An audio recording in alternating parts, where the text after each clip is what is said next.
আসসালামু আলাইকুম। আজকের ক্লাস আপনাদের সবাইকে স্বাগত জানাচ্ছি। কেমন আছেন সবাই?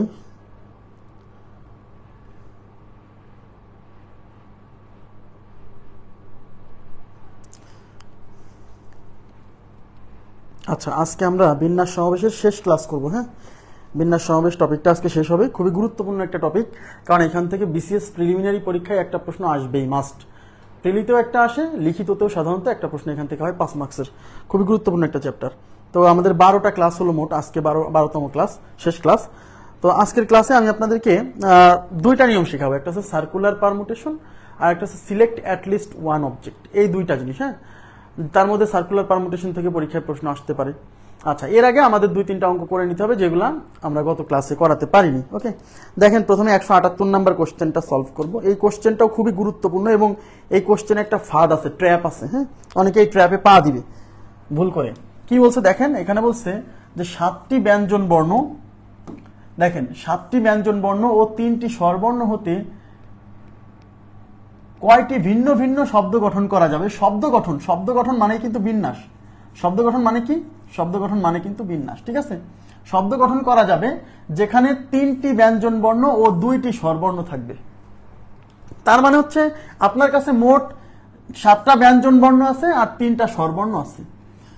এই 7টা ব্যঞ্জন বর্ণ থেকে আপনাকে 3টা ব্যঞ্জন বর্ণ, মানে সোজা কথা 7টা ব্যঞ্জন বর্ণ আর 3টা স্বরবর্ণ থেকে আপনাকে ভিন্ন ভিন্ন শব্দ গঠন করতে হবে।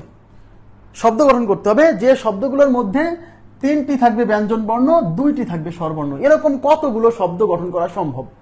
এখানে ভুল করে ফেলবে কি জানেন? একটু তাকান প্লিজ। এখানে ভুল করে ফেলবে যে 7টা ব্যঞ্জন বর্ণ আছে। দেখেন এই যে কনসোনেন্ট আছে 7টা, আর ভাওয়েল আছে কয়টা? ভাওয়েল আছে 3টা। সিতে কনসোনেন্ট ব্যঞ্জন বর্ণ, ভিতে ভাওয়েল স্বরবর্ণ।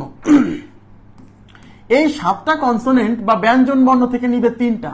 যেহেতু শব্দ গঠন মানে বিন্যাস, তাই বলবো এই 7টা থেকে 3টা সাজানোর উপায় হচ্ছে 7p3, তাই কিনা? বিন্যাস যেহেতু পি। আর এই 3টা ভাওয়েল থেকে নিতে হবে 2টা। এই যে ভাওয়েল আছে 3টা, নিতে হবে 2টা। 3টা ভাওয়েল থেকে 2টা ভাওয়েল সাজানোর উপায় হচ্ছে 3p2। তো শব্দ গঠনে তার মানে এটা একটা ইনকমপ্লিট ঘটনা, এটা একটা ইনকমপ্লিট ঘটনা। আর ইনকমপ্লিট ঘটনাগুলো গুণ হয়। ইনকমপ্লিট কেন? কারণ শুধু স্বরবর্ণ নিয়ে সাজালে তো হবে না, শব্দ গঠন হবে না। আবার শুধু ব্যঞ্জন বর্ণ নিলেও হবে না। আদাব। ওয়ালাইকুম আসসালাম। এটা গুণ করলে যা আসবে তাই, কিন্তু এটা হচ্ছে ভুল। এই যে সমাধান করলাম না, এটা ভুল। অনেকে না বুঝেই এটা সমাধান করে দিয়ে চলে আসবে। অনেকে বুঝবেই না যে এখানে ভুলটা হয়েছে কোথায়। ইভেন অনেকে জিজ্ঞাসা করে, ভাই এখানে ভুল কই? এখানে তো ভুল দেখছি না। 7টা ব্যঞ্জন থেকে 3টা ব্যঞ্জন নিতে হবে, নিছি। 3টা স্বরবর্ণ থেকে 2টা স্বরবর্ণ সাজাতে হবে, সাজাইছি। তাহলে এখানে ভুল কোথায়? ভুলটা কোথায় জানেন? একটু তাকান প্লিজ। আমরা এই যে 7টা বস্তু থেকে 3টা, এখানে শব্দ গঠন হবে কয় বর্ণের? দেখেন তো, 3টা ব্যঞ্জন আর 2টা স্বর, তার মানে মোট 5 বর্ণ বিশিষ্ট শব্দ হবে। শব্দগুলো হবে কত বর্ণ বিশিষ্ট? 5 বর্ণ বিশিষ্ট। এই যে 5 বর্ণ, 5টা ভ্যাকেন্ট স্পেস, 6টা হয়ে গেছে। এই যে 5টা ভ্যাকেন্ট স্পেস আঁকাইছি, এই 5টা ভ্যাকেন্ট স্পেসের মধ্যে 3টা জায়গায় 3টা ব্যঞ্জন বর্ণ বসবে, 2 জায়গায় 2টা স্বরবর্ণ বসলেই কিন্তু আমার 5 বর্ণের শব্দ হবে। মজার বিষয় হচ্ছে 7p3 মানে কি বোঝেন? 7p3 মানে হচ্ছে 7টা বস্তুর মধ্য থেকে 3টা বস্তু নিয়ে এই 3টা ভ্যাকেন্ট স্পেসে সাজানো। এই 3টা জায়গায় এই 3 স্থান পূরণ করা 3টা কনসোনেন্ট দিয়ে। মজার বিষয় হচ্ছে আপনি যখন 7p3 করতেছেন, তখন এই 3টার জন্য এই 3টা বক্স ফিক্সড হয়ে যাচ্ছে। কিন্তু ব্যঞ্জন বর্ণগুলো তো এখানে না থেকে ওখানেও যেতে পারে, যে কোনো জায়গায় যেতে পারে শব্দ গঠনের ক্ষেত্রে। আমার কথা কি বুঝছেন? আবার 3p2, যখন আপনি সরাসরি 3p2 লিখছেন, এর মানে হচ্ছে এই 2টা ব্যঞ্জন বর্ণের জন্য এই 2টা ঘর ফিক্সড হয়ে যাচ্ছে। 2টা স্বরবর্ণের জন্য এই 2টা ঘর ফিক্সড হয়ে যাচ্ছে, এরা এদিকে আসতে পারবে না। তার মানে যখন আমরা 2টা ভিন্ন ভিন্ন গ্রুপ থেকে এখান থেকে কিছু নিয়ে যখন বিন্যাস করব, সমাবেশ না বিন্যাস করব, সেক্ষেত্রে যদি আপনি এখান থেকে আলাদা করে নিয়ে বিন্যাস, এখান থেকে আলাদা করে নিয়ে বিন্যাস করেন, অঙ্ক হবে না। তাহলে আমার এখন কি করা যেতে পারে? আমরা একটা কাজ করব, সেটা কি? এই 7 জন থেকে আমি আগে 3 জনকে সিলেক্ট করব, বাছাই সমাবেশ। এই 3 জন থেকে আমি 2 জনকে সিলেক্ট করব। এখান থেকে 3 জন সিলেক্ট করব, এখান থেকে 3 জন সিলেক্ট করব, মানে বাছাই করব। তাহলে এখান থেকে 3 জন, এখান থেকে 2 জন, এই মোট 5 জনকে ডেকে নিয়ে এসে তারপরে আমি ওই 5 জনকে একবারে সাজাই দিব। তার মানে এই অঙ্ক আগে সমাবেশ করে পরে বিন্যাস করতে হবে, না হলে অঙ্ক ভুল হয়ে যাবে। কারণ আপনি এই 7p3 মানে এই তিনটা ব্যঞ্জন বর্ণের জন্য এই তিন ঘরের বাইরে ছাড়া যেতে পারবে না, এই তিনটা ব্যঞ্জন বর্ণ এই তিন ঘরেই থাকবে। কিন্তু শব্দ গঠনের ক্ষেত্রে তো এই ব্যঞ্জন বর্ণগুলা যে কোনো জায়গায় যেতে পারে। কথা কি বুঝছেন? তাহলে এখন কি করতে হবে, আমাকে প্রথমে কি করতে হবে জানেন, এই 7টা ব্যঞ্জন বর্ণ থেকে 3টা ব্যঞ্জন বর্ণ আগে সিলেক্ট মানে বাছাই। তাহলে 7c3, এই যে 7টা ব্যঞ্জন বর্ণ থেকে 3টা ব্যঞ্জন বর্ণ কেবল সিলেক্ট করলাম। এবার 3টা স্বরবর্ণ থেকে 2টা স্বরবর্ণ সিলেক্ট করব, তাহলে 3c2, এই যে। হ্যাঁ, এখন এখানে 3 জনকে সিলেক্ট করছি, এখানে 2 জনকে সিলেক্ট করছি, তাহলে টোটাল সিলেকশন হয়েছে কয়জন, এই 3 জন আর এই 2 জন, মোট 5 জন সিলেক্ট হয়েছে। এখন এই 5 জনকে যদি আমি উলট পালট করে 5টা বক্সের মধ্যে বসাই দিই তাহলেই তো শব্দ হবে। তাহলে এই 5 জনকে উলট পালট করে নিজেদের মধ্যে সাজানোর উপায় কত, এই 5 জনকে এরকম সাজানোর উপায় কত, 5 ফ্যাক্টোরিয়াল। তাই 5 ফ্যাক্টোরিয়াল দিয়ে আমরা লাস্টে গুণ করে দিব। এটা একটা ইনকমপ্লিট ঘটনা, এটা একটা ইনকমপ্লিট ঘটনা, এটা একটা ইনকমপ্লিট ঘটনা, আর ইনকমপ্লিট ঘটনাগুলো গুণ হয়, এটা আমাদের উত্তর। আমি কথা বুঝাইতে পারছি? তাহলে আমরা এই অঙ্কে সমাবেশ করে তারপর বিন্যাস করতে হবে, মানে আগে 5 জনকে সিলেক্ট করে নিয়ে তারপর 5 জনকে সাজা দিতে হবে। তো এটা কখন এরকম করতে হবে, যখন দেখবেন যে 2টা ভিন্ন ভিন্ন গ্রুপ থেকে নিয়ে বিন্যাস করতে হচ্ছে, তখন এই ঘটনাটা ঘটবে। কিন্তু 2টা ভিন্ন ভিন্ন গ্রুপ থেকে নিয়ে যদি সমাবেশ করেন তখন তো সমাবেশই করতেছেন, বিন্যাস আর করা লাগলো না। তার মানে আমি যে বস্তুগুলাকে নিব সেই বস্তুগুলা যদি 2টা 3টা ভিন্ন ভিন্ন গ্রুপ থেকে আসে, সেক্ষেত্রে সরাসরি বিন্যাস করা যাবে না, আগে সিলেক্ট করতে হবে, মানে সমাবেশ করে তারপর বিন্যাস করতে হবে। ওকে, আচ্ছা 7c3 মানে বুঝতেই পারতেছেন 7 × 6 × 5 ডিভাইডেড বাই 3 × 2 × 1 × 3c2 মানে 3c1, 3c1 মানে 3, আর 5 ফ্যাক্টোরিয়াল মানে হচ্ছে 120। ওকে, আচ্ছা এই 3 দুগুণী 6 আর 6 ক্যান্সেল, 5 সাথে 35, 3 35 105 গুণ হচ্ছে 120। আচ্ছা 105 120 কত আসে দেখি, 0 5 12 60, 0 হাতে 6, 12,600, 12,600 উত্তর হচ্ছে আমাদের 12,600। ওয়ালাইকুম আসসালাম। ঠিক আছে, আশা করি বুঝতে পারছেন, কনসেপ্ট ক্লিয়ার। এবার আমি চলে যাচ্ছি পরবর্তী প্রশ্ন। এটা খুবই গুরুত্বপূর্ণ একটা প্রশ্ন, আমরা আসার মতো কোশ্চেন, কারণ অনেকে না বুঝেই ভুলটা করে ফেলবে, 7p3 × 3p2 দিয়ে করে চলে আসবে। নেক্সট কোশ্চেনে চলে যাচ্ছি। নেক্সটে কি বলছে দেখেন, 10 জন ভিন্ন ভিন্ন লেখকের গণিত বই থেকে 5টি গণিত বই নিয়ে প্রাপ্ত বিন্যাসের মধ্যে, বিন্যাস দেখেন এখানে বিন্যাস বলেই দিছে, বিন্যাসের মধ্যে কতগুলিতে 2 জন বিশেষ লেখকের বই সবসময় অন্তর্ভুক্ত থাকবে। একটু মনোযোগ দেন প্লিজ, এখানে কি বলছে, 10 জন ভিন্ন ভিন্ন লেখকের গণিত বই। আচ্ছা 10 জন ভিন্ন ভিন্ন লেখকের বই তাহলে কয়টা হবে, 10টা ভিন্ন ভিন্ন বই হবে, কারণ 10 জন ভিন্ন ভিন্ন লেখক মানে প্রত্যেকের একটা করে বই, এবং একটা বইয়ের সাথে আর একটা বইয়ের মিল নাই, কারণ লেখক ভিন্ন মানে বইও ভিন্ন, রাইট? তাহলে 10 জন ভিন্ন ভিন্ন লেখকের তাহলে বই কয়টা, 10টা ভিন্ন ভিন্ন বই। তার মানে এখানে 10টা ভিন্ন ভিন্ন বই মানে 10টা ভিন্ন ভিন্ন জিনিস। ওকে, আচ্ছা 10টা ভিন্ন ভিন্ন বই লেখকের গণিত বই থেকে 5টি গণিত বই নিয়ে প্রাপ্ত বিন্যাসের মধ্যে, তার মানে আপনাকে বিন্যাস করতে হবে 5টা বই নিয়ে, 5টা বই নিয়ে বিন্যাস করতে হবে, যে বিন্যাস কতগুলো বিন্যাসের মধ্যে 2 জন বিশেষ লেখকের বই সব সময় অন্তর্ভুক্ত থাকবে। তার মানে আপনি এই 10 জন ভিন্ন ভিন্ন লেখকের 10টা বই আছে, সেই 10টা বই থেকে 5টা বই নিয়ে আপনি সাজাবেন, কিন্তু সেই 5টা বই সাজানোর সময় অবশ্যই 2 জন বিশেষ লেখকের বই সবসময় ইনক্লুড থাকবে। আচ্ছা তার মানে আপনার এখানে 2 রকমের বই আছে, একটা হচ্ছে বিশেষ বই আর একটা হচ্ছে সাধারণ বই। ওই বিশেষ বই কয়টা, 2টা। তাহলে আমি একটু বলে দিচ্ছি, একটু তাকাবেন প্লিজ। তাহলে বিশেষ বই আর কি সাধারণ বই। আচ্ছা তাহলে বিশেষ বই কয়টা, বিশেষ বই আছে 2টা, আর সাধারণ বই কয়টা, সাধারণ বই আছে 8টা। কেন কি করে বুঝলাম, টোটাল বই যে 10টা, তাহলে 2টা বিশেষ হলে বাকিগুলো সাধারণ।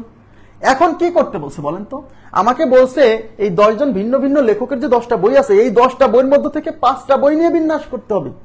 কিন্তু 5টা বই নিয়ে বিন্যাস করতে যায় 2 জন বিশেষ রাইটারের যে 2টা বই আছে, ওই 2টা বই থাকবেই, মানে এই 2টা বইকে রাখতেই হবে, তাহলে এই 2টা বই বাদ দেওয়া যাবে না। তাহলে এবার আমাকে বলেন, এদিকে তাকান, তাহলে এই 2টা বইয়ের 2টা বইকে আপনার নিতে হবে, 2টা বই থেকে 2টা বই নেওয়ার উপায় কত, 2c2, 2টা বই থেকে 2টা বইকে আগে সিলেক্ট করতেছি, আগেই বিন্যাস করছি না, আগে সিলেক্ট করতেছি তারপর বিন্যাস করব। এই 2টা বই থেকে 2টা বই নেওয়ার উপায় কত, 2c2, রাইট?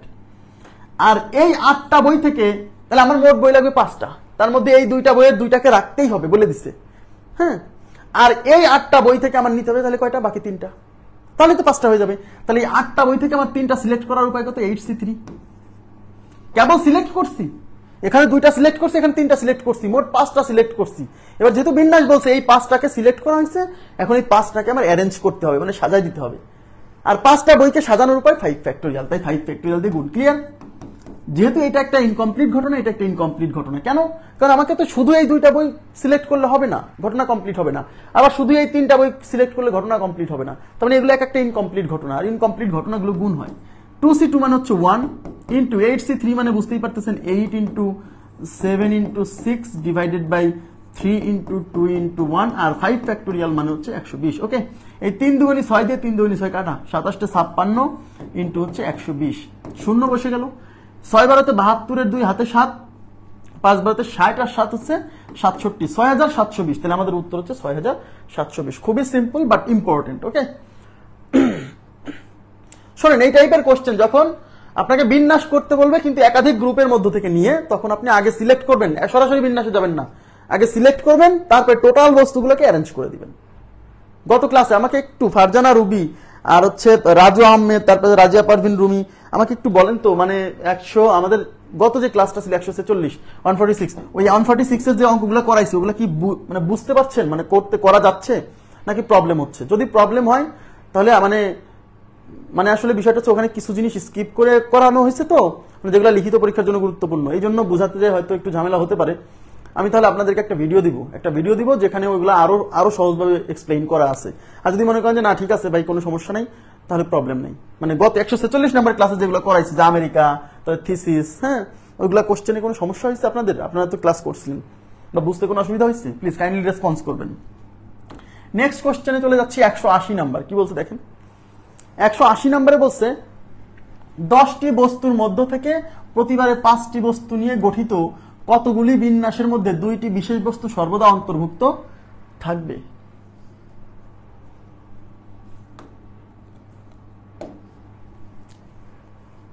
আচ্ছা, এখানে কি বলছে? এখানে বলছে 10টি বস্তুর মধ্য থেকে, 10টি বস্তু, তার মানে আপনার কাছে টোটাল 10টা বস্তু আছে। টোটাল বস্তু আছে কয়টা? 10টা। 10টা বস্তুর মধ্য থেকে প্রতিবারে 5টি বস্তু নিয়ে, 10টা বস্তুর মধ্য থেকে আপনি প্রতিবারে 5টি বস্তু নিবে।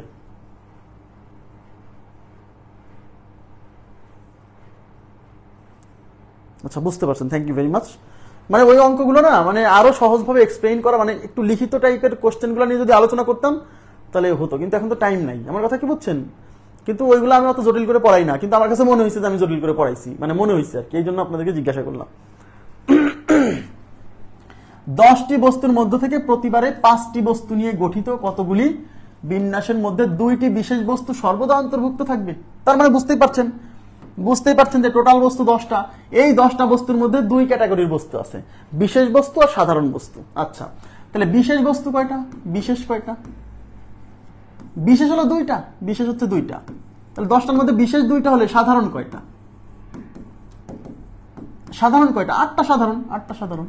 এখন আমাকে নিতে হবে কয়টা? বিন্যাস করতে হবে। দেখেন, গঠিত কতগুলো বিন্যাসের মধ্যে বিন্যাস করতে হবে, আমাকে নিতে হবে 5টা। তার মধ্যে এই 2টা বিশেষ বস্তু সর্বদা অন্তর্ভুক্ত থাকবে, তার মানে এই 2টা বস্তু বিশেষ বস্তুকে নিতেই হবে। তাহলে আমি কি বলছি, যখন 2টা আলাদা গ্রুপ থেকে নিয়ে বিন্যাস করতে হবে তখন আগে সিলেক্ট করবেন, মানে আগে সমাবেশ করে পরে সাজাবেন। আগে সাজাবেন না, আগে সিলেক্ট করবেন, বাছাই করবেন, তারপরে একবারে সাজাই দিবেন। কথা কি বুঝছেন? তাহলে এই 2টা বস্তুর 2টাকেই রাখতে হবে, তার মানে এই 2টা বস্তু থেকে 2টাকে সিলেক্ট করার উপায় 2C2, রাইট? আর মোট 5টা হতে হলে কেবল আমি 2টা নিছি, তাহলে এই 8টা থেকে আরো 3টা নিতে হবে। 8টা থেকে 3টা সিলেক্ট করার উপায় হচ্ছে 8C3। তাহলে এখানে নিলাম 2টা, এখানে নিলাম 3টা, মোট নিলাম 5টা। এই 5টা বস্তুকে বিন্যাস করতে হবে কত ফ্যাক্টোরিয়াল আকারে? 5টা বস্তুর মধ্যে 5টা বস্তু সাজানোর উপায় 5 ফ্যাক্টোরিয়াল। এটা একটা ইনকমপ্লিট ঘটনা, এটা একটা ইনকমপ্লিট ঘটনা। ইনকমপ্লিট ঘটনাগুলো গুণ করতে হয়। Same, right, same. তাহলে এটা হবে কত? 6720। তাহলে এটার উত্তর 6720। ওকে, নেক্সট। এটা করেন তো আপনারা, দেখি কি অবস্থা। এটা করেন তো, নিজেরা করেন তো।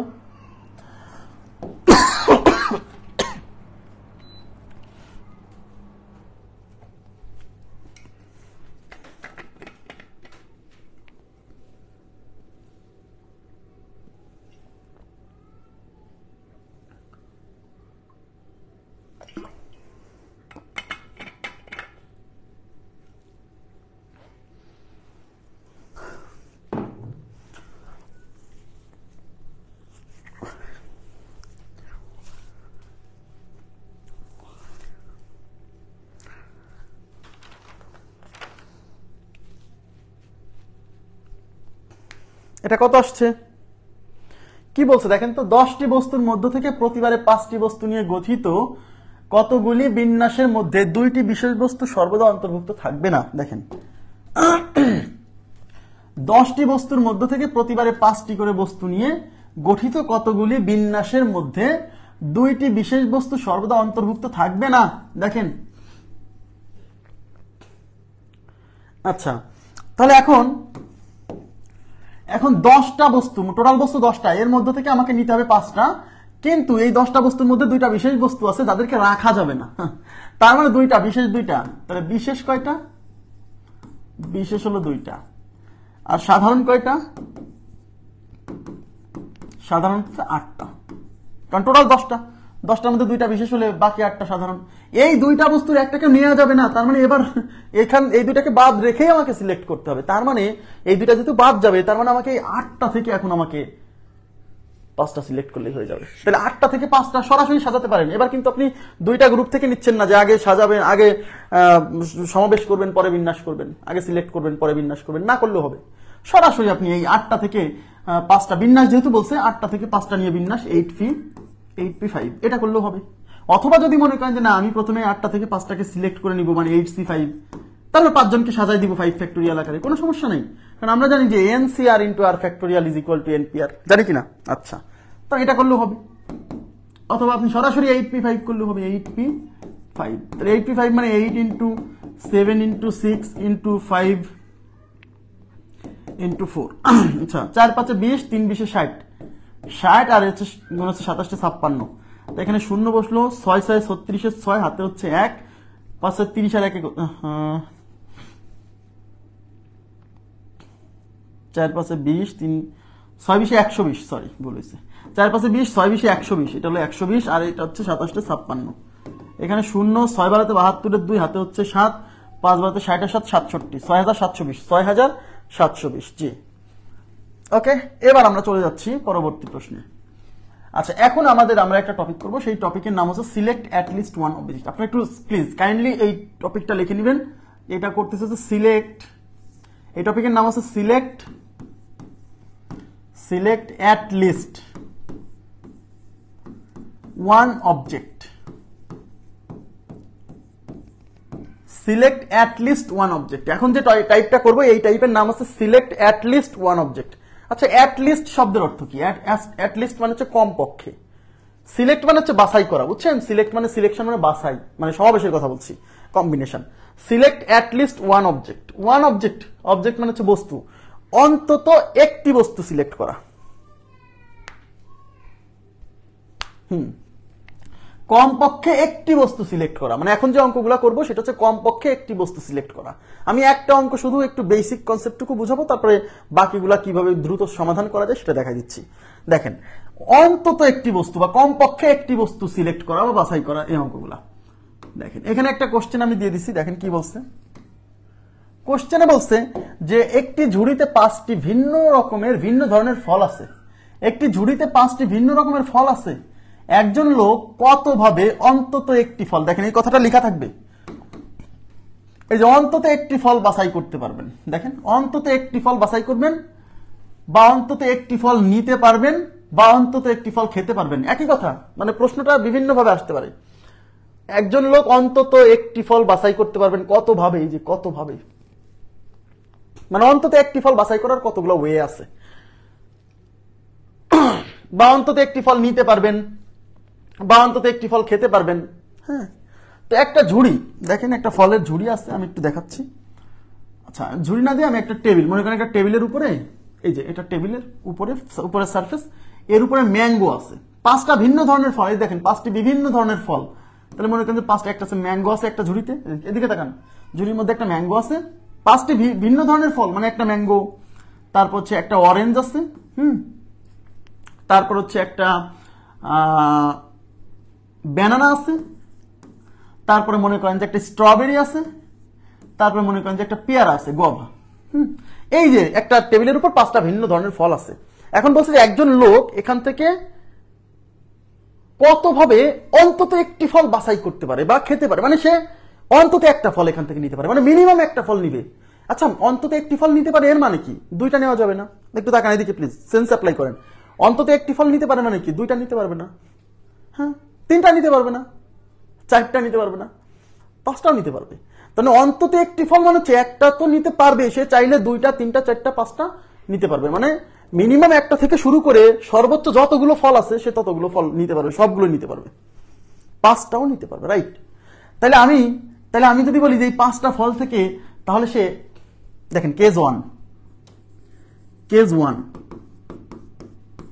আগে কনসেপ্ট বোঝেন, খুবই সহজ। পাঁচটি ফল হতে আচ্ছা একটি ফল বাছাই করতে পারে না, একটি, সে মনে করুন না আমি একটা নিব, হতে পারে কিনা, হতে একটি ফল বাছাই করার উপায় কত বলেন? পাঁচটা ফল থেকে, যে পাঁচটা ভিন্ন ভিন্ন ফল থেকে একটা ফল বাছাই করার উপায় অন্তত একটি, মানে কি সে একটা নিবে, হ্যাঁ তারপরে দুইটা তিনটা চারটা পাঁচটা থেকে একটা বাছাই করার উপায় আছে 5C1। সে চিন্তা করলো না আমি একটা নিব, আমি দুইটা নিব, তাহলে পাঁচটা ফল থেকে দুইটা ফল বাছাই করার উপায় কত? 5C2। একটাও নিতে পারে দুইটাও নিতে পারে। কেস 3, সে বললো না আমি পাঁচটা ফল থেকে তিনটা ফল বাছাই করব, তাহলে পাঁচটা থেকে তিনটা বাছাই করার উপায় 5C3, পাঁচটা থেকে তিনটা, ওকে। কেস 4, যেটা বলে না আমি পাঁচটা থেকে চারটা ফল বাছাই করবো, হ্যাঁ হতে পারে, এটাও তো হতে পারে, অন্তত একটা মানে কি। কেস 5, পাঁচটা ফল হতে পাঁচটি ফল বাছাই করার উপায় 5C5। এই তো ভিন্ন ভিন্ন কেস, হ্যাঁ তাহলে এটা একটা কমপ্লিট ঘটনা, এটা একটা কমপ্লিট ঘটনা, এটা একটা কমপ্লিট ঘটনা, এটা একটা কমপ্লিট ঘটনা, এটা একটা কমপ্লিট ঘটনা। তাহলে মোট ফল বাছাই করার উপায় হচ্ছে এই সবগুলো যোগ করতে হবে, হ্যাঁ কারণ সে তো অন্তত একটি মানে কি একটা করতে পারে, দুইটা তিনটা চারটা পাঁচটা যে কোনো, হ্যাঁ তার মানে কি, হ্যাঁ সর্বনিম্ন একটা মানে কি দুইটা করতে পারবে না, তিনটা চারটা পাঁচটা, তাহলে এই সবগুলো কেসই সে ঘটাতে পারে। তার মানে অন্তত একটি ফল বাছাই করার উপায়, এগুলো কি করতে হবে? যোগ করতে হবে সব। তাহলে এগুলো সব যোগ করলে যা আসবে সেটাই আমাদের উত্তর। আমি কি বুঝতে পারছি? তাহলে এই যে 5C1, এই 5C1 এর ভ্যালু হচ্ছে 5। এই যে 5C2 মানে বুঝতে পারতেছেন 5 × 4 ডিভাইডেড বাই 2 × 1, 4 5 20 বাই 2 মানে 10। এই যে 5C3, এই 5C3 মানে কিন্তু 5C2 সম্পূরক সমাবেশ, এটার মানে 10। তারপরে যে 5C4 মানে 5C1, এটার মানে হচ্ছে 5। এই 5C5 এটার মানে হচ্ছে 1। এগুলো যোগ করলে যা আসবে তাই। তাহলে 5 আর 10 15, আর 10 25, আর 5 30, আর 1 31। তার মানে সে অন্তত 31 ভাবে সে অন্তত একটি ফল 31 ভাবে অন্তত একটি ফল সে বাছাই করতে পারে এখান থেকে বা খেতে পারে। কিন্তু এই অঙ্ক তো এটা সহজ, এটা এই অঙ্কের মধ্যে এটা সবচেয়ে সহজ। কিন্তু এখানে যদি মানে একটা টেবিলের উপর 3-4টা ঝুড়ি আছে, সেই 3-4টা ঝুড়ির মধ্যে আবার এক এক রকমের ফল আছে, ঠিক আছে, আম আছে 3টা, কলা আছে 5টা, এরকম যদি হয় তখন অনেকগুলা কেস হয়ে যাবে। তো সেই অঙ্ক প্র্যাকটিক্যালি এই নিয়মে করে আসা একটু টাফ। তাহলে আমরা এখন বিকল্প একটা নিয়ম শিখবো, এটা হচ্ছে বেসিক নিয়ম, হ্যাঁ এবার একটা বিকল্প নিয়ম শিখবো, খুবই মজার। হ্যাঁ এই মজার নিয়মটা আপনি শিখে নেন। অ্যাটলিস্ট এই নিয়মটা কখন, আমি যে নিয়মটা এখন দেখাচ্ছি এটা কখন খাটবে বলেন তো? সিলেক্ট অ্যাটলিস্ট ওয়ান অবজেক্ট, মানে অন্তত একটি বস্তু বাছাই করা ক্ষেত্রে এই নিয়মটা খাটবে। সেটা হচ্ছে, সবাই একটু তাকান প্লিজ, কোন ব্যক্তি এই যে আমের ক্ষেত্রে কয়টা কেস, এদিকে তাকান প্লিজ, কথাগুলো মনোযোগ দিয়ে শোনেন। এই আমের ক্ষেত্রে কয়টা কেস? 2টা কেস। হয় সে আমটা নিবে, না হলে সে আমটা নিবে না। তো দুইটা আম, প্রত্যেকটা আমের ক্ষেত্রে, প্রত্যেকটা ফলের ক্ষেত্রে দুইটা কেস মানে দুইটা কেস না, মানে দুইটা ওয়ে আছে, হয় আমটা নিব না হলে আমটা নিব না, তাই না? মানে সিলেক্ট অ্যাটলিস্ট ওয়ান অবজেক্ট, সে এখান থেকে ফল সিলেক্ট করবে। তাহলে সে আমের কাছে এসে দাঁড়াইছে, সে কি হয় আম নিবে না হলে সে নিবে না। তার মানে ওই লোকের জন্য কয়টা চয়েস? এদিকে তাকান, 2টা চয়েস। প্রত্যেকটা ফলের ক্ষেত্রে 2টা চয়েস, দুইটা কেস না, 2টা চয়েস। এই ফলের ক্ষেত্রে 2টা চয়েস। কি চয়েস? হয় সে আমটা নিবে না হলে সে আমটা নিবে না, রাইট? তাহলে এই ফলের ক্ষেত্রে 2টা চয়েস, এই 2 মানে হচ্ছে 2টা চয়েস, মানে আমটা এই ফল নিবে অথবা নিবে না। কথা কি বুঝছেন? এই অরেঞ্জের ক্ষেত্রে কয়টা চয়েস? 2টা চয়েস, হয় অরেঞ্জটা নিবে না হলে অরেঞ্জটা নিবে না। তার মানে 2টা চয়েস। এই যে 2 লিখতেছি এটা হচ্ছে 2টা চয়েস। হ্যাঁ, এই ব্যানানার ক্ষেত্রে কয়টা চয়েস? 2টা চয়েস, হয় ব্যানানাটা নিবে না হলে ব্যানানাটা নিবে না। এই স্ট্রবেরির ক্ষেত্রে কয়টা চয়েস? 2টা চয়েস, হয় স্ট্রবেরি নিবে না হলে স্ট্রবেরি নিবে না। 2টা চয়েস। এই গোয়াভার ক্ষেত্রে কয়টা চয়েস? 2টা চয়েস, হয় পেয়ারা নিবে না হলে নিবে না। তো ওই লোক যখন সিলেক্ট করতে আসছে, এগুলো একটা ইনকমপ্লিট কেস, এগুলো গুণ করতে হবে, গুণ করতে হবে। এদিকে তাকান, এখান থেকে 1 বিয়োগ করতে হবে, ব্যাস এটাই আমাদের উত্তর। এখন ওইখানে 1 বিয়োগ করছি কেন, এটা আমি বলতেছি।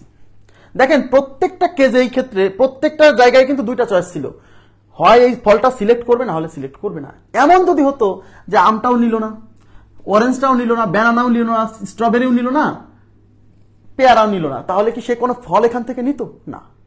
এমন যদি হতো যে প্রত্যেকটা ফলের ক্ষেত্রে যায় সে ওই চয়েসটা ঘটলো যে না ফলটা আমি নিব না, তাহলে সবগুলো ফলই কিন্তু সে কি, সবগুলো ফলের ক্ষেত্রে কিন্তু কোনোটাই সে নিল না। তার মানে কি একটা কেস আছে না যে একটা ফলও সে চয়েস করলো না, ওই কেসটা বাদ দিচ্ছি। কেন?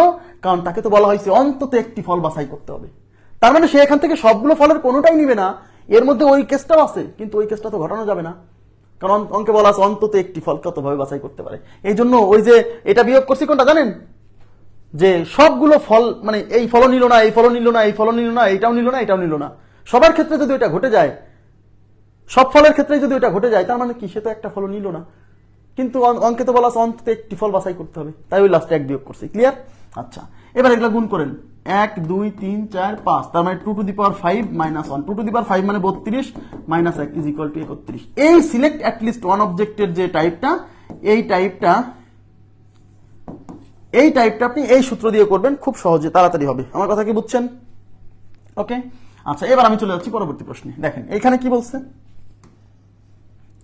এখানে বলছে একটি ঝুড়িতে 3টি আম, 4টি আপেল ও 5টি কলা আছে, ঝুড়ি হতে কতভাবে অন্তত একটি ফল নেওয়া যেতে পারে। দেখেন ঝুড়ি থেকে কতভাবে অন্তত একটি ফল নেওয়া যেতে পারে, তার মানে select at least one object, select at least one object. মনে করেন যে এখানে আপনার একটা টেবিল আছে, এই টেবিলের উপর একটা ঝুড়ি আছে, এই ঝুড়িতে রাখা আছে 3টা আম, এই যে 3 ম্যাঙ্গো, হ্যাঁ, আর একটা ঝুড়ি রাখা আছে, সেখানে আছে 4টি আপেল, 4 অ্যাপল, আর একটা ঝুড়ি রাখা আছে, সেখানে রাখা আছে 5টি কলা, 5 ব্যানানা। এবার আপনি আসছেন, একটু তাকাবেন প্লিজ এই ম্যাঙ্গোর ক্ষেত্রে। এবার আমাকে বলেন, আপনারা বলেন তো এই ম্যাঙ্গো সিলেকশনের ক্ষেত্রে কয়টা চয়েস লোকটার, বলেন তো এই ম্যাঙ্গো সিলেকশনের ক্ষেত্রে কয়টা চয়েস? প্লিজ রেসপন্স করতে হবে, তাহলে আপনি মাথার ভিতর ঢুকবে বিষয়টা। বলেন তো ম্যাঙ্গো সে কতভাবে সিলেক্ট করতে পারবে, মানে কতটা চয়েস আছে ম্যাঙ্গোর বা মানে ঝুড়ির কাছে এসে?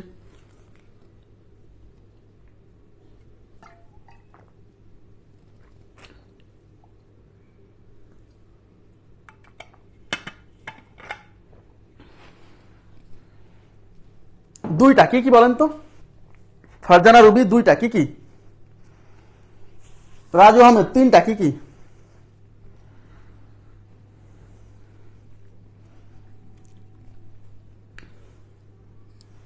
আচ্ছা 4টা ওয়ে, ফারজানা রুবি কি কি? 4টা ওয়ে কি কি বলেন?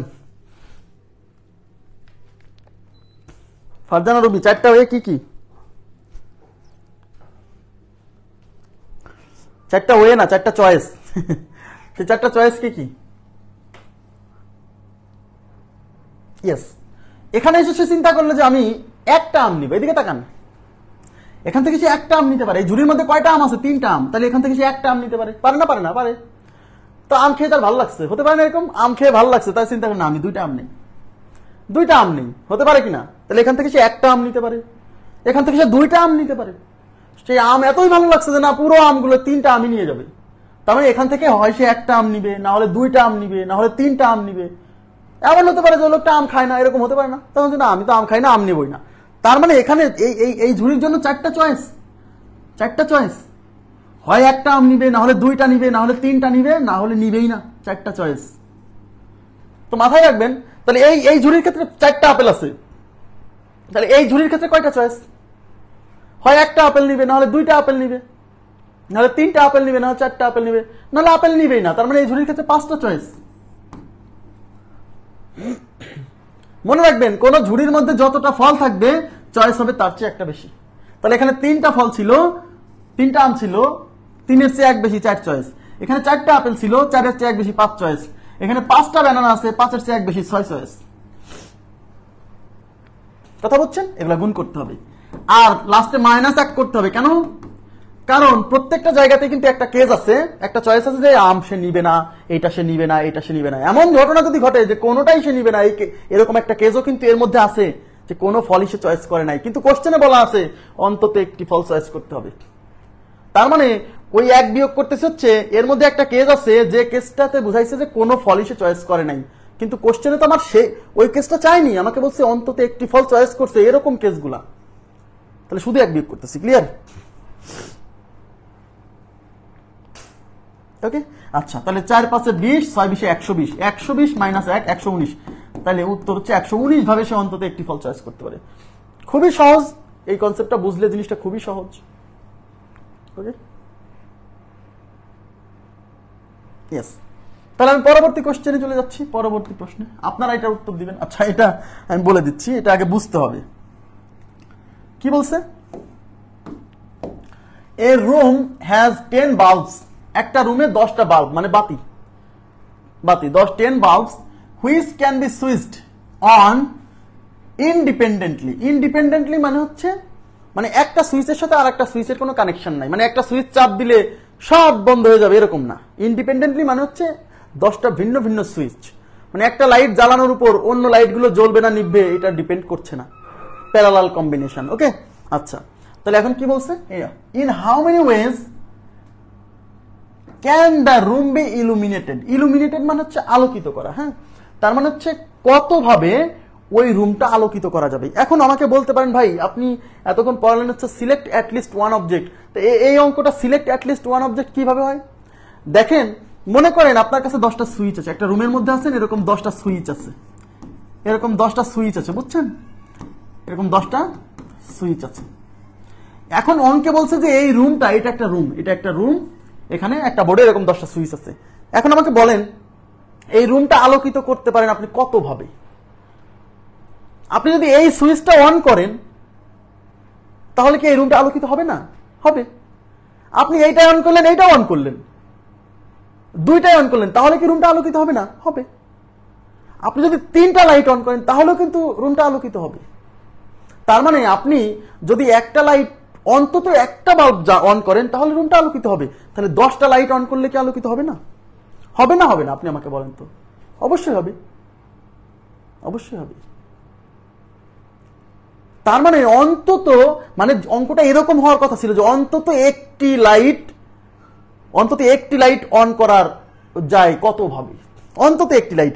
আমার কথা মানে বুঝতে পারতেছেন না, মানে এই রুমটা আলোকিত করতে কয়টা লাইট জ্বালাতে হবে? অন্তত একটা লাইট জ্বালালেই রুমটা আলোকিত হবে। তো 10টা লাইট জ্বালালে হবে না। তার মানে এই অঙ্কটা কিন্তু এরকম যে কতভাবে রুমটা আলোকিত করা যেতে পারে, এটা না বলে বলা উচিত ছিল কতভাবে অন্তত একটি লাইট জ্বালানো যেতে পারে, কারণ অন্তত একটি লাইট জ্বালানো মানে রুম আলোকিত হওয়া। বুঝছেন কিনা বলেন? ইয়েস, তার মানে এখানে হচ্ছে অন্তত কি, তাহলে এখানে আমার সুইচ আছে কয়টা? 10টা। এই যে বাল্ব আছে কয়টা? 10টা বাল্ব। তাহলে বাল্ব 1, এই যে bulb 1, bulb 2, bulb 3, bulb 4, bulb 5, bulb 6, bulb 7, bulb 8, bulb 9, bulb 10। এখন আমাকে বলেন এই বাল্ব 1 যদি আমি, বাল্ব 1 এর ক্ষেত্রে কয়টা চয়েস? 2টা চয়েস। এই বাল্ব 1 আমি জ্বালাতেও পারি, বন্ধও রাখতে পারি, 2টা চয়েস। তার মানে এই বাল্ব আমি জ্বালাতেও পারি, বন্ধও রাখতে পারি, 2টা চয়েস। এই বাল্বের ক্ষেত্রে 2টা চয়েস, এই বাল্ব আমি জ্বালাতেও পারি, বন্ধও রাখতে পারি। এই বাল্বের ক্ষেত্রে 2টা চয়েস, বাল্বটা আমি জ্বালাতেও পারি, বন্ধও রাখতে পারি। প্রত্যেকটা বাল্বের জন্য 2টা চয়েস, প্রত্যেকটা বাল্বের জন্য 2টা চয়েস। হ্যাঁ, এখন এগুলা গুণ করলে এগুলা কি, অন্তত একটি বাল্বও যদি জ্বলে তাও তো রুমটা আলোকিত হবে। তাহলে এর মধ্যে কিন্তু এমন একটা কেস আছে যে ক্ষেত্রে কোনো বাল্বই জ্বলবে না, মানে আমি এই চয়েসের মধ্যে এইটাও চয়েস করলাম যেটা জ্বালাবো না, এটাও জ্বালাবো না, এটাও জ্বালাবো না।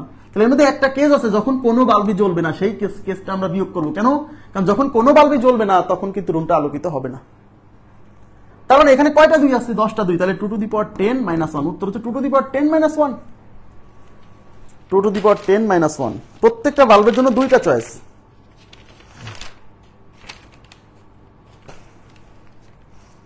বুঝতে হবে, বুঝতে হবে। 2 টু দি পাওয়ার 10 মানে 1024, 1024 minus 1 is equal to 1023। 2 to the power 10 1024 না বুঝলে কিভাবে করবেন? ওই যে আমি সূচকে শিখাইছিলাম না, 2 টু দি পাওয়ার 10 কে লিখবেন 2 to the power 3 into 2 to the power 3 into 2 to the power 3 into 2। 2 to the power 3 মানে 8, 8 গুণ 8 গুণ 8 ইন্টু হচ্ছে 2, 8 কিউব, 8 কিউব মানে 512, 512কে 2 দিয়ে গুণ করলে 1024 হয়েছে। বুঝছেন কি বিষয়টা? অঙ্কটা কিন্তু সিলেক্ট অ্যাটলিস্ট ওয়ান অবজেক্ট ওরকমই। নেক্সট দেখেন, এই যে একজন ভদ্রলোকের 6 জন বন্ধু আছে। একজন ভদ্রলোকের কয়জন বন্ধু? 6 জন বন্ধু আছে। তিনি কত প্রকারে তার একজন বা একাধিক বন্ধুকে নিমন্ত্রণ করতে পারেন, মানে দাওয়াত দিতে পারেন। তিনি কত প্রকারে, মানে ওই ভদ্রলোক কত প্রকারে তার একজন বা একাধিক বন্ধুকে নিমন্ত্রণ করতে পারে।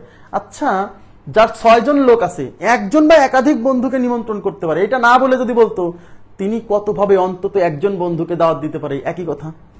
সিলেক্ট অ্যাটলিস্ট ওয়ান অবজেক্ট, এটা বুঝতে হবে। সিলেক্ট অ্যাটলিস্ট ওয়ান অবজেক্ট, আগের অঙ্কটাও কিন্তু সিলেক্ট অ্যাটলিস্ট ওয়ান অবজেক্ট ছিল, কারণ অন্তত একটি বাল্ব সিলেক্ট করলেই কিন্তু রুমটা আলোকিত হবে। সরাসরি বলছে না যে কতভাবে অন্তত একটি বাল্ব জ্বালানো যায়, বলছে কতভাবে রুমটা আলোকিত করা যায়। যতভাবে অন্তত একটি বাল্ব জ্বালাতে পারবো ততভাবে রুমটা আলোকিত হবে, কারণ একটা বাল্ব জ্বালালে আলোকিত হবে। কথা কি বুঝছেন? একজন লোকের 6 জন বন্ধু আছে, এই 6 জন বন্ধুকে তিনি, তাহলে কোশ্চেনটা এরকম হওয়া উচিত ছিল যে তিনি কতভাবে অন্তত একজন বন্ধুকে দাওয়াত দিতে পারে, কারণ এক বা একাধিক বন্ধুকে দাওয়াত দিতে পারা মানেই অন্তত একজনকে দাওয়াত দিতে পারা। তাহলে তার বন্ধু কতজন আছে? তার বন্ধু আছে 6 জন। তাহলে এটা হচ্ছে F1, মানে friend 1, friend 2, friend 3, friend 4, friend 5, friend 6। তাহলে এই ফ্রেন্ডের জন্য কয়টা চয়েস? 2টা। হয় এই ফ্রেন্ডকে সে দাওয়াত দিবে, না হলে দিবে না, তার মানে 2টা চয়েস। এই ফ্রেন্ডের জন্য কিন্তু 2টা চয়েস, হয় এই ফ্রেন্ডকে দাওয়াত দিবে, না হলে দিবে না। এই ফ্রেন্ডের জন্য 2টা চয়েস, এই ফ্রেন্ডের জন্য 2টা চয়েস, এই ফ্রেন্ডের জন্য 2টা চয়েস, এই ফ্রেন্ডের জন্য 2টা চয়েস, ব্যাস।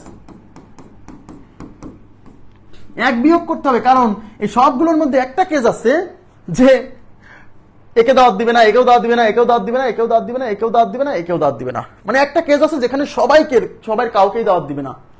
কিন্তু কোশ্চেনে বলছে তো যে তিনি অন্তত একজন বা একাধিক ফ্রেন্ডকে দাওয়াত দিবেন, তার মানে কাউকেই দাওয়াত দিবে না। এই কেসটা আমার চাইনি, তাই ওই কেসটা বাদ দিছি। কথা কি বুঝছেন? তাহলে এখানে 2 আছে 6টা, 2 টু দি পাওয়ার 6 মাইনাস 1, তাহলে উত্তর হচ্ছে 2 to the power 6 minus 1, 2 to the power 6 মানে 64 মাইনাস 1 ইজ ইকুয়াল টু 63। তাহলে তিনি 63 ভাবে তার অন্তত একটি বন্ধুকে কি দাওয়াত দিতে পারেন। Clear? Select at least one object.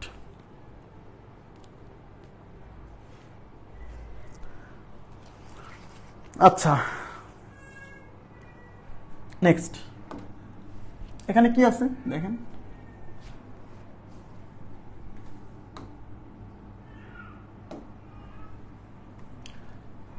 n সংখ্যক ভিন্ন ভিন্ন বস্তু হতে প্রতিবারে অন্তত একটি বস্তু নিয়ে গঠিত সমাবেশ সংখ্যা। দেখেন এবার একটু তাকাবেন প্লিজ। n সংখ্যক ভিন্ন ভিন্ন বস্তু, এই যে n সংখ্যক ভিন্ন ভিন্ন বস্তু থেকে প্রতিবারে অন্তত একটি দেখছেন, অন্তত একটি বস্তু নিয়ে গঠিত সমাবেশ সংখ্যা। তাহলে একটু আগে দেখালাম, দেখেন এখানে ভিন্ন ভিন্ন কয়জন ফ্রেন্ড ছিল? 6 জন। একটু তাকান, ভিন্ন ভিন্ন 6 জন ফ্রেন্ড ছিল, উত্তর হয়েছিল 2 টু দি পাওয়ার 6 মাইনাস 1। খেয়াল করছেন? তাহলে ভিন্ন ভিন্ন যদি 10 জন ফ্রেন্ড আসতো, উত্তর আসতো 2 টু দি পাওয়ার 10 মাইনাস 1। ভিন্ন ভিন্ন 15 জন লোক হলে পারে 2 টু দি পাওয়ার 15 মাইনাস 1। তাহলে ভিন্ন ভিন্ন n সংখ্যক লোক হলে অন্তত একটি বস্তু নিয়ে গঠিত সমাবেশ সংখ্যা 2 to the power n minus 1। কথা কি বুঝছেন? 2 to the power n minus 1, এই যে উত্তর হচ্ছে 2 to the power n minus 1। মানে এই সূত্রও পরীক্ষাতে আসছে, অন্তত একটি বস্তু নিয়ে গঠিত সমাবেশ সংখ্যা হচ্ছে 2 to the power n minus 1। Clear? Next, এই যে সিলেক্ট অ্যাট লিস্ট ওয়ান অবজেক্টের লাস্ট কোশ্চেন।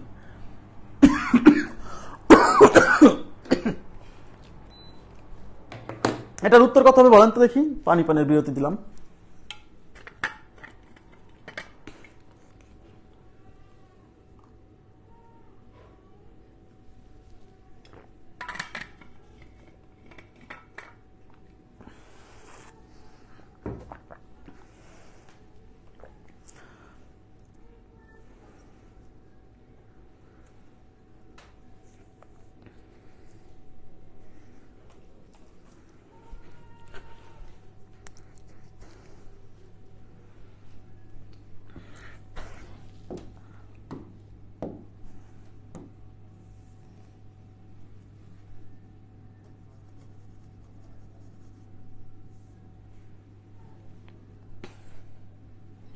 সাতটি আম, 5টি পেয়ারা,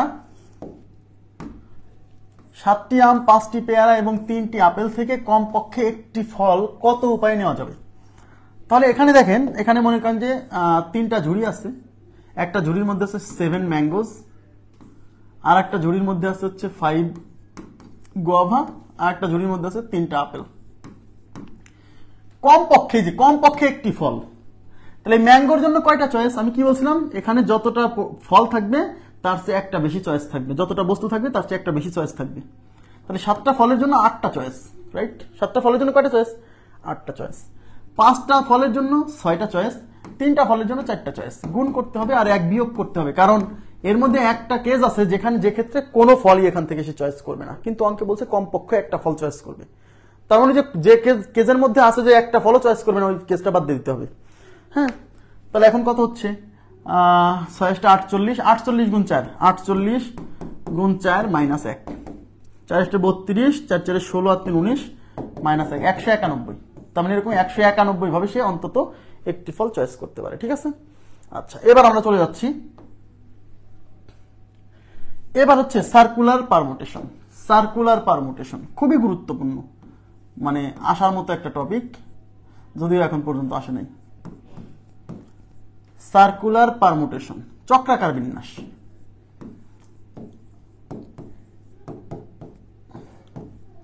বুঝাতে গেলে আমার সময় লাগবে অন্তত 2 ঘন্টা, তাই আমি এই জিনিসটা অন্তত একেবারে কিছুই বুঝাবো না, জাস্ট 2টা সূত্র দিয়ে আমি 2 টাইপের কোশ্চেন সলভ করে দিব। এইটা পরীক্ষায় মানে আসার সম্ভাবনা আছে আর কি।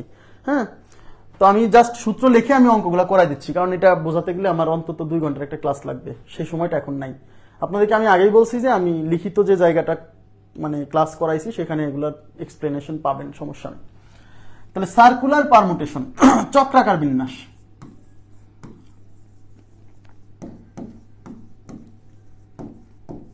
চক্রাকার বিন্যাস, এখন চক্রাকার বিন্যাসের ব্যাপারটা একটু বোঝেন। মানে বলবে যে কতগুলো লোককে একটা গোল টেবিলের চারপাশে বসানো যাবে, কতভাবে বসানো যায়। হ্যাঁ, আচ্ছা আচ্ছা, ধরেন এটা একটা গোল টেবিল আছে, এই গোল টেবিলের চারপাশে কিছু চেয়ার আছে, এখানে চেয়ার আছে, এখানে চেয়ার আছে, এখানে চেয়ার আছে, এখানে চেয়ার আছে, এখানে চেয়ার আছে, এখানে চেয়ার আছে, এখানে চেয়ার আছে। এই চেয়ারগুলোতে মানে চেয়ার আছে কয়টা? 1টা 2টা 3টা 4টা 5টা 6টা 7টা। এই 7টা চেয়ারে কতভাবে 7 জন মানুষকে আমি বসাতে পারবো। ঠিক আছে, তো আমরা বিন্যাস আবার 2 রকম। হ্যাঁ, আমি একটু বলি, না বললে আবার কেমন হয়। বিন্যাস হচ্ছে 2 রকম, একটা হচ্ছে রৈখিক বিন্যাস, রৈখিক বিন্যাস, আর একটা হচ্ছে চক্রাকার বিন্যাস।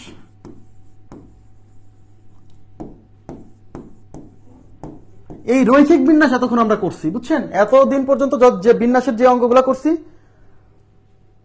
সম্ভাব্যতা কি শর্ট করে বোঝানোর জিনিস? শুধু মানে একটা কথা বললেই তো হবে না। সম্ভাব্যতা কি শর্ট করে বোঝানোর জিনিস? সম্ভাব্যতা একটা ভাস্ট টপিক। সম্ভাব্যতায় ক্লাস লাগছে 14টা। এই 14টা ক্লাসকে আমি কিভাবে 3-4টা ক্লাসের মধ্যে এনে করে দেওয়া যায় সেই চিন্তা করতেছি। সম্ভবত শর্ট করে বললে কি হয় আপনি বলেন? যদি হতো তাহলে তো আমি করে দিতাম, সমস্যা ছিল না। সম্ভবত ক্লাস হলো 14টা মোট, সেই 14টা ক্লাসকে কিভাবে 3-4টা ক্লাসের মধ্যে সলভ করে দেওয়া যায় আমি সেই চিন্তাটা করছি আপাতত। রৈখিক বিন্যাস মানে বস্তুগুলাকে সরল রেখায় সাজানো। মানে আমি ধরেন 4টা বস্তু সাজাবো, 4টা বস্তু এরকম ডান থেকে বামে বা বাম থেকে ডানে এইভাবে সাজানো হবে। কথা কি বুঝছেন? সম্ভাব্যতা বোঝাবেন শর্ট করে, ডান থেকে বামে বা বাম থেকে ডানে এইভাবে সাজানো, এটাকে বলা হচ্ছে রৈখিক বিন্যাস। আর চক্রাকার বিন্যাস মানে এরকম গোলাকারে সাজাতে হবে, এ হলো পার্থক্য। এখন রৈখিক বিন্যাসের ক্ষেত্রে n সংখ্যক বস্তুর মধ্য থেকে n সংখ্যক বস্তু নিয়ে সাজানোর উপায় হচ্ছে n ফ্যাক্টোরিয়াল। আর এই চক্রাকার বিন্যাস আবার 2 রকম। এই চক্রাকার বিন্যাস আবার 2 রকম। সেটা হচ্ছে ঘড়ির কাঁটার দিকে একরকম দেখতে, ঘড়ির কাঁটার বিপরীত দিকে দেখতে যদি আর এক রকম হয়, তাহলে সেক্ষেত্রে সূত্র হলো n-1 ফ্যাক্টোরিয়াল।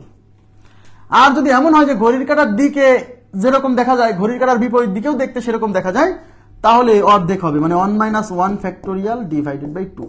এইটা একটু মনে রাখবেন। কখন কোনটা হবে আমি বলে দিচ্ছি।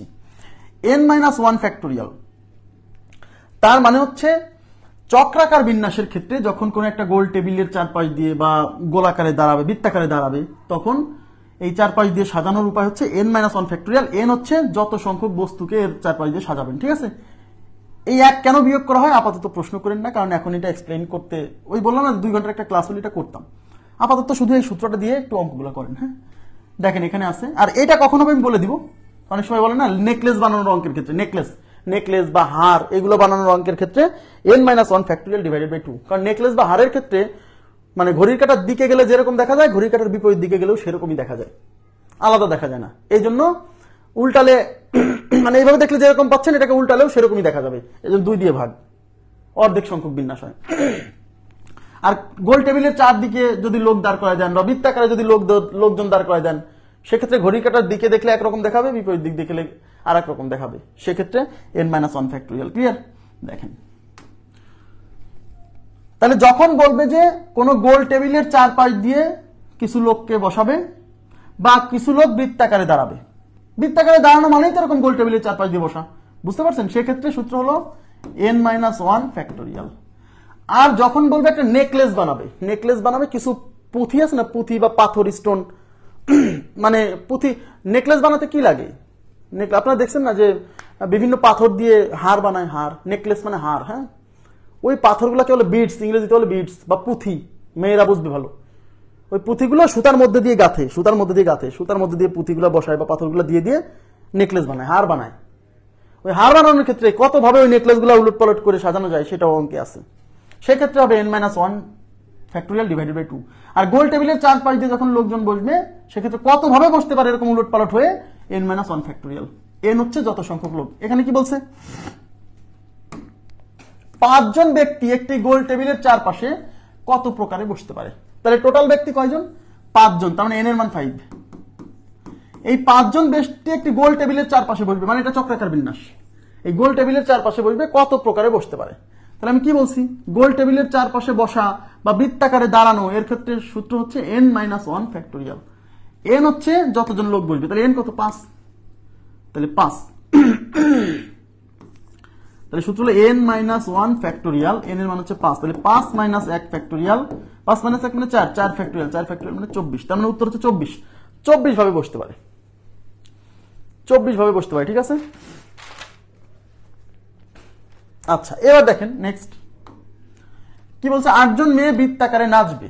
আচ্ছা, বৃত্তাকারে নাচবে, এই যে বৃত্তাকার বলছে মানে বুঝবেন সার্কুলার পারমুটেশন। ঠিক আছে, কত প্রকারে পৃথক পৃথক ভাবে তারা বৃত্তাকারে দাঁড়াতে পারে। পৃথক পৃথক ভাবে বৃত্তাকারে দাঁড়াতে পারে মানে কি? মনে করেন একটা মেয়ে এখানে দাঁড়া আছে, এটা একটা সাজ, ও সরে যায় এই পাশে আসলো, এই পাশে যে ছিল সে ওখানে গেল, এটা আরেকটা। এরকম কত ভাবে তারা উল্ট পালট হয়ে বৃত্তাকারে দাঁড়াতে পারে। তো বৃত্তাকার মানেই সার্কুলার পারমুটেশন। আর সার্কুলার পারমুটেশনের ক্ষেত্রে কি বলছি? n-1 factorial. n হচ্ছে কতজন লোক? 8 জন, তাহলে 8-1 ফ্যাক্টোরিয়াল মানে 7 ফ্যাক্টোরিয়াল। 7 ফ্যাক্টোরিয়াল মানে কত? 7 ফ্যাক্টোরিয়াল মানে 5040, 5040। 7 ফ্যাক্টোরিয়াল মানে হচ্ছে 840, 5040 যে।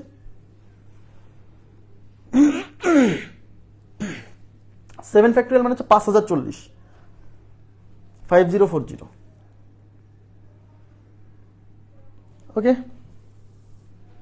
নেক্সট এইবার কি বলছে দেখেন। 2 জন গণিতের ছাত্রকে পাশাপাশি না বসিয়ে 5 জন গণিত 5 জন পদার্থবিজ্ঞানের ছাত্রকে গোল টেবিলের চারপাশে কত প্রকারে বসানো যাবে। এখানে দুইটা জিনিস খাটাতে হবে। এক, গোল টেবিলের চারপাশে বসাতে হবে, দেখেন, কিন্তু শর্ত দিছে 2 জন গণিতের ছাত্রকে পাশাপাশি না বসিয়ে। তার মানে 2 জন গণিতের ছাত্রও পাশাপাশি বসবে না। কোন 2 জন, এখানে কথা বলা ছিল কোন 2 জন গণিতের ছাত্রকে পাশাপাশি না বসিয়ে। তার মানে এখানে আপনার গ্যাপ মেথড ইউজ করতে হবে।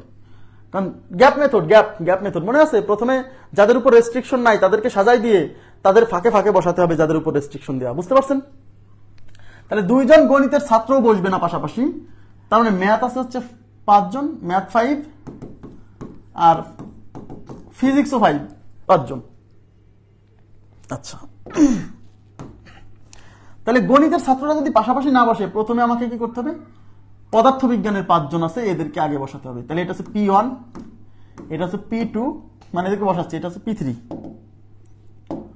এটা হচ্ছে P3, এটা হচ্ছে P4, এটা হচ্ছে P5। এই যে পদার্থবিজ্ঞানের 5 জনকে বসাই দিছি আগে। এই পদার্থবিজ্ঞানের 5 জন, এদিকে তাকান, পদার্থবিজ্ঞানের 5 জনকে গোল টেবিলের চারপাশে বসানোর উপায় হচ্ছে 5-1 ফ্যাক্টোরিয়াল। বুঝছেন? ওই যে n-1 ফ্যাক্টোরিয়াল। 5 জন পদার্থবিজ্ঞানকে আগে সাজালাম। এইবার এদের মাঝে যে ফাঁকা জায়গা হয়েছে, এই যে একটা স্পেস, ফাঁকা স্পেস, এই যে একটা ফাঁকা স্পেস, এই যে একটা ফাঁকা স্পেস, এই যে গ্যাপ, এই যে একটা গ্যাপ, এই যে একটা গ্যাপ, এই গ্যাপে গ্যাপে এদেরকে বসাতে হবে। এখন যখন আমরা লিনিয়ার কম্বিনেশন করছিলাম তখন 5 জনকে যদি দাঁড় করাতাম, এদিকে তাকান, 5 জনকে দাঁড় করালে গ্যাপ তৈরি হতো 1টা 2টা 3টা 4টা, আর এই দুই পাশে 2টা, একটা গ্যাপ বেশি হতো। কিন্তু সার্কুলার পারমুটেশনের সময় ভাইয়া 5 জনকে বসাইছেন না ফিজিক্সের, এতে গ্যাপ কিন্তু 6টা হবে না, 5টাই হবে। এই সার্কুলার পারমুটেশনের সময় গ্যাপ মানে যতজন বসবে গ্যাপ তৈরি হবে ততটা। দেখেন 1 2 3 4 5, এই 5টা জায়গাতে বসানোর উপায় কত? এই 5টা শুনেন, এই 5টা জায়গাতে বসানোর উপায় কত? 5 ফ্যাক্টোরিয়াল। কারণ এই 5 জায়গাতে বসবে 5 জন, আর 5 জনকে বসানোর উপায় 5 ফ্যাক্টোরিয়াল। সার্কুলার পারমুটেশনের ক্ষেত্রে এই যে n-1 ফ্যাক্টোরিয়াল, পরে এখন অনেকে বলবেন ভাই এখানে কেন করলেন না? এখানে করিনি, n-1 ফ্যাক্টোরিয়ালটা শুধু করতে হবে প্রথমবারের ক্ষেত্রে, পরবর্তী যতগুলা বার আসবে সেক্ষেত্রে আর এই সার্কুলার পারমুটেশনের জন্য যে -1 করতে হয় এটা করা লাগবে না। তাহলে শুধু প্রথমবার আপনাকে কি করতে হবে? যাদেরকে সাজাতে হবে সেই ক্ষেত্রে n-1 ফ্যাক্টোরিয়াল, কিন্তু পরে যখন গ্যাপে গ্যাপে বসাবেন সেই ক্ষেত্রে আপনার যতজন লোক তত ফ্যাক্টোরিয়াল। তাহলে এখানে 5টা গ্যাপে 5 জন বসবে কত আকারে? 5 ফ্যাক্টোরিয়াল আকারে। তাহলে 5-1 মানে 4 ফ্যাক্টোরিয়াল, আর 5 ফ্যাক্টোরিয়াল, এটা গুণ। পরে কিন্তু শুনেন, প্রথমবার n-1 হলেও পরে কিন্তু n-1 হবে না। হ্যাঁ, তাহলে 4 ফ্যাক্টোরিয়াল মানে 24, আর 5 ফ্যাক্টোরিয়াল মানে হচ্ছে 120। তাহলে 0 4 বারোতে 48, হাতে হচ্ছে 4, 12 দুগুণে 24 আর 4 28, তাহলে 2880। এটা কিন্তু খুবই গুরুত্বপূর্ণ। অনেকে কিন্তু এই ভুলটা করবে যে এই 5 গ্যাপে 5 জনকে বসাবে, এখানেও সে 5-1 ফ্যাক্টোরিয়াল করে আসবে না। প্রথমবার বসানোর ক্ষেত্রেই কেবল n-1 ফ্যাক্টোরিয়াল, পরে যখন বসাবেন সেটা যতটা সিট তত ফ্যাক্টোরিয়াল। ওকে, আচ্ছা, এবার আমরা চলে যাচ্ছি আমাদের লাস্ট কোশ্চেন, তাহলে বিন্যাস শেষ। 10টি ভিন্ন ভিন্ন ধরনের, এই যে 10টি ভিন্ন ভিন্ন ধরনের মুক্তা, 10টি ভিন্ন ভিন্ন ধরনের মুক্তা একটি ব্যান্ডে লাগিয়ে কত রকমের একটি হার তৈরি করা যাবে, নেকলেস বা হার।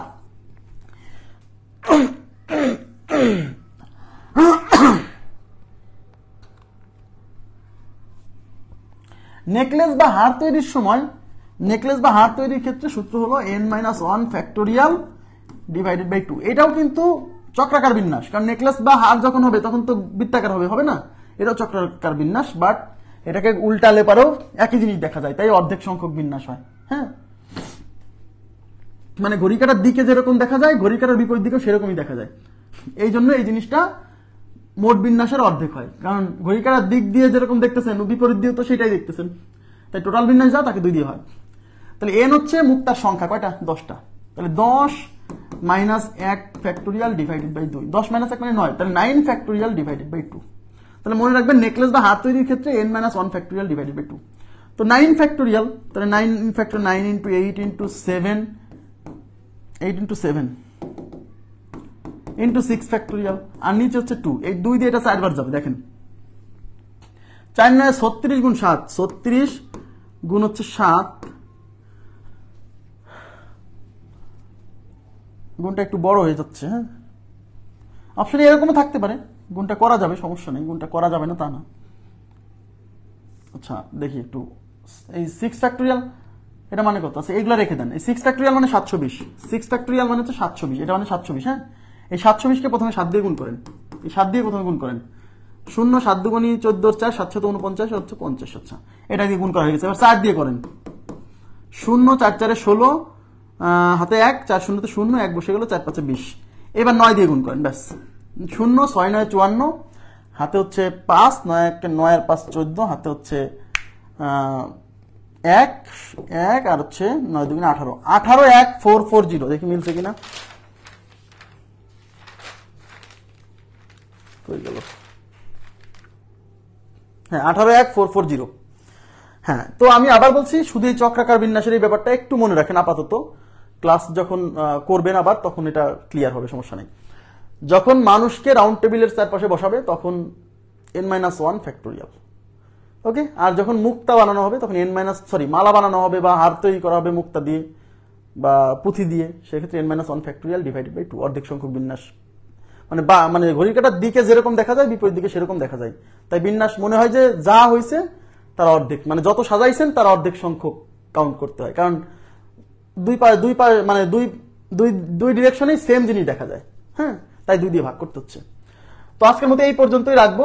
আপনাদের একটা চ্যাপ্টার সম্ভাব্যতা, এটা তো এখান থেকে একটা প্রশ্ন আসে, আমি চেষ্টা করবো এটাকে 3-4টা ক্লাসের মধ্যে মানে ইম্পর্টেন্ট জিনিসগুলো ধরাই দেওয়ার চেষ্টা করব।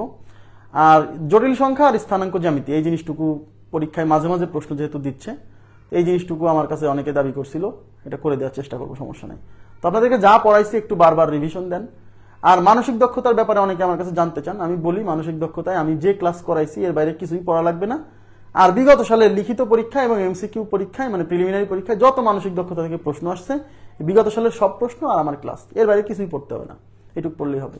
আর বিসিএস জার্নিটা অনেক টাফ একটা জার্নি, এই জিনিসটা হচ্ছে সেরাদের সাথে আপনাকে প্রতিযোগিতা করতে হচ্ছে। সুতরাং এখানে ঈদের আগে ক্লাস হবে, জি আগামীকালও ক্লাস হবে আমাদের, আমি যাইনি এখনো, শুধু আপনাদের পড়াবো বলে যাইনি এখন, আগামীকালও ক্লাস হবে, সমস্যা নেই। তো আমি একটু বলি, তো এখানে ফাঁকি ঝুঁকি দিয়ে পার্ক পাওয়ার কোনো সুযোগ নেই, এখানে বেশি পড়েই আপনাকে চাকরি পেতে হবে। ওকে, তো এই জন্য বেশি যারা পড়তে পারেন না, তারা যারা একটু মানে দুর্বল, দুর্বল বলতে নিজেদেরকে দুর্বল ভাবেন, কেউই দুর্বল না, যারা নিজেদেরকে দুর্বল ভাবেন, আপনাকে বেশি পড়েই চাকরিটা পেতে হবে, এই জিনিসটুকু মাথার ভিতর ঢুকাই নেন। এখন প্রচুর কম্পিটিশন, সবাই পড়ে, আপনি না পড়লে পিছনে পড়ে যাবেন। হ্যাঁ, তো আজকের মতো এই পর্যন্ত রাখছি, ভালো থাকবেন সবাই, আল্লাহ হাফেজ, শুভরাত্রি।